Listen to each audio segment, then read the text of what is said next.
Good afternoon. My name is Zach Thompson, and I'm the Clay County Prosecutor. I want to begin by saying that my heart goes out to the child and family involved in this case. My goal during this process has been and will remain to be seeking justice for him. I wish him and his family strength and healing moving forward. This afternoon, my office received a criminal referral from the Kansas City, Missouri Police Department. After a thorough review of the case file, the appropriate laws, and information gained during the investigation phase of the case, I filed 2 felony counts. In count 1, the defendant, Andrew D. Lester, is charged with the Class A felony of assault in the first degree in that on or about April 13th, 2023, in Clay County, Missouri, he knowingly caused physical injury to P.Y. by shooting him. This is an A felony. It carries with it a range of punishment of up to life. In count 2, the defendant is charged with armed criminal action. This is an unclassified felony and carries with it a range of punishment between 3 to 15 years. The state is alleging the defendant committed the felony of assault in the first degree as charged in count 1 by, with, and through the knowing use, assistance, and aid of a deadly weapon. As a result of these charges, a warrant was issued for Mr. Lester's arrest, and bond was set at $200,000. Our office worked closely with the Kansas City, Missouri Police Department during this case, and we would not be here today but for their hard work. We understand how frustrating this has been, but I can assure you that the criminal justice system is working and will continue to work. As with any serious case, we approached this one in an objective and impartial manner. We look forward to obtaining a just result. With that being said, and understanding this is a pending criminal matter, I will do my best to answer a few questions. Mr. Thompson, from Fox 4, how did you arrive at this so quickly? Just yesterday we were doing a news conference and so little was known. Now the case file is brought over from KCPD today and we're here just a couple hours later. A charging decision was not made until a thorough review of the file occurred. We worked closely with the Kansas City, Missouri Police Department during the course of the investigation and used information from that investigation in making our decision. Prosecutor, is Lester in custody? My understanding is Mr. Lester is not in custody. The arrest warrant was recently issued. It's my understanding that the appropriate law enforcement agencies have this information and are taking appropriate action. Why no murder charge or attempted murder? Sure. The defendant is charged with an A felony. It's the highest level of offense in the state of Missouri. It carries with it a range of punishment of 10 to 30 years or life imprisonment. Other charges may not carry that same level of range of punishment. Can you say anything about what happened, what he's alleged to have done? I don't want to litigate this case in the press. It's been my goal from the very beginning to get justice for the child involved in the case, and I don't want to jeopardize that by talking about the facts to the media. Are possible hate crime charges potentially here? So in the state of Missouri, hate crimes can be E or D felonies, which carry with it a lower range of punishment than what the defendant is currently charged with. But they could still be brought, no? I'm not sure I understand. You could still add additional charges. At that point, you would be talking about double jeopardy issues.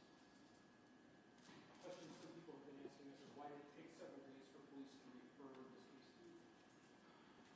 I know that the men and women of the Kansas City Police Department worked very hard on this case.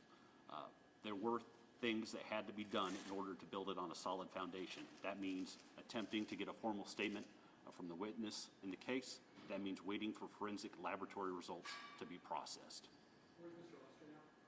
I don't have that information.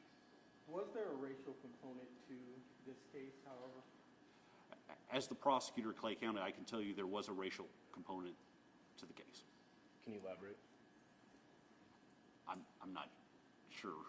I mean, what do you mean? Was anything said that made you believe that this was a racially motivated shooting? Sure. Everyone here, we've made copies of the probable cause statement to hand out to members of the press. There is no indication of anything like that within the probable cause statement. What's to be said with the stand your ground, castle doctrine, all of that? People were asking whether that would be effective. Sure. Self-defense in the state of Missouri is controlled by Section 565031 and states, subject to the provisions contained in the statute, that a person may use physical force upon another person to the extent he or she reasonably believes such to be necessary to defend himself or herself or a third person from what he or she reasonably believes to be the use of imminent use or unlawful force. Beyond that, I don't want to comment specifics on the case in order to protect the integrity of the process. Do you know why Mr. Lester was only held for about an hour at the police department before he was let go? So in Missouri, charges have to be filed within 24 hours of an arrest, or the defendant or suspect is released. In this case, it was clear that additional investigation needed to be done so that the case could be built upon a solid foundation. Do you believe he's still in the area? I don't have any information regarding his specific whereabouts, but it's my understanding law enforcement is aware of the situation and is taking all appropriate action. Does he have any kind of criminal history to your knowledge? And this is, I hate to repeat myself, but I would not think it's appropriate to comment on anyone's criminal history into the media. And that's the reason I'm doing that, is because I want to achieve justice for the victim in the case, and I don't want to jeopardize that by litigating the case in the media. Can you tell us how old he is, and is he his race, ethnicity? The defendant, I'm sorry, yes, he's 85 years old. 85. And is he white male, black male? He's a white male. And how many times did Mr. Lester shoot the young man? The probable cause statement indicates that he shot twice, In which areas of the body? the head and arm. Probable cause statement outlined where Mr. Lester was when he shot, inside the house, Mrs. Thompson? It does contain information about the whereabouts of Mr. Lester when he discharged his firearm. Did he shoot through a glass door or window? The probable cause statement indicates that rounds were fired through a glass door. And the young man never entered the home in any way? They were on the front doorstep, presumably? The probable cause statement indicates that the victim in the case did not cross the threshold. Did they knock on the door, ring the bell? So those facts may be in dispute, so I'm not going to comment on that. And it's still your opinion or the belief that they were there picking up siblings and they were there by mistake? That's the evidence we have in the probable cause statement. So do these charges mean, in your judgment, Mr. Lester did not act reasonably?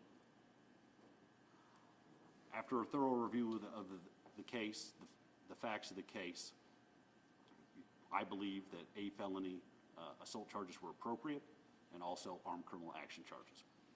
Can you tell us if the two spoke when they interacted? The probable cause statement does not indicate that any words were exchanged. What resources are you aware of that could show some of those facts that are in dispute as far as home surveillance or police dash cam video? As part of the investigation, law enforcement investigated that possibility that the incident would have been caught on camera, on video. That is not part of the case file. Did anyone else witness this? It's my understanding, no. The probable cause statement does not indicate that. And there was no doorbell video? I'm sorry if you've already answered that, but was there any other video of any type? Sure, the probable cause statement indicates that there was no video of the incident. Do you know what kind of gun it was? Can you talk about the gun? It was a .32 revolver. Did he legally have that gun? Mr. Lester had like a right to, I know he's right to carry, but does he have any sort of credentials or anything like that? Any sort of paperwork? I don't have any information in regard to that. Can you tell us what level penalty you'll be seeking on the Class A felony charge of first degree assault? So the range of punishment on the A felony is between 10 and 30 years or life imprisonment. The The range of punishment on the armed criminal action is 3 to 15 years. And that being said, that's the range of punishment available in the case. As far as trial strategy and talking about the case and litigating in the case in the media, I'm not going to do that because it's important to me to protect the integrity of the process and get justice for the victim. What's the conversations been like with the family? We are continuing to make efforts to speak with the family. I visited the house today, and I look forward to communicating with them further. I just want to clarify, there's no made contact with Lester since. I'm sorry? You have not made contact with Lester. I've not made contact with the defendant, no. What would be your message to the community? My message to the community is that in Clay County, we enforce the laws and we follow the laws, and that does not matter where you come from or what you look like or how much money you have. Everyone is held to the same standard. And nothing about this process was different than any other investigation in your mind? I think the Kansas City Police Department worked extremely hard. Lab results were obtained on an extremely short timeline. That's not something you see every day. All right. If there are no more further questions, I thank you for your time.